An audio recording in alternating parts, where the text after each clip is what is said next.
अंबड तालुक्यात सुरू होता अवैध पेट्रोल डिझेलचा काळा बाजार. पण प्रशासनाने असा छापा टाकला की अनेकांचे धाबे दणाणले. नेमकं काय सापडलं? पहा ही मोठी बातमी शेवटपर्यंत. जालना जिल्ह्यातील अंबड तालुक्यात अवैध इंधन साठवणूक आणि विक्री करणाऱ्यांविरोधात प्रशासनाने मोठी धडक कारवाई केली आहे. दिनांक 23 मे 2026 रोजी तहसीलदार विजय चव्हाण आणि तालुका पुरवठा अधिकारी किरणकुमार खांडेभराड यांच्या मार्गदर्शनाखाली महसूल आणि पुरवठा विभागाच्या पथकांनी विविध गावांमध्ये अचानक छापेमारी केली.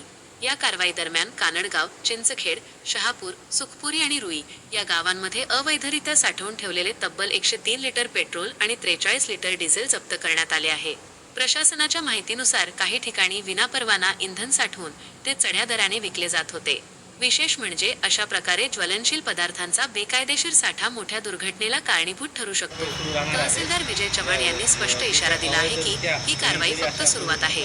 अंबड तालुक्यात अवैध इंधन व्यवसाय करणाऱ्यांची कोणतीही गय केली जाणार नाही. दरम्यान संबंधितांवर आता नियमानुसार कायदेशीर कारवाईची प्रक्रिया सुरू करण्यात आली आहे. अशाच महत्त्वाच्या आणि वेगवान बातम्यांसाठी चॅनलला सबस्क्राईब करा, व्हिडिओला लाईक करा आणि बेल आयकॉन नक्की दाबा.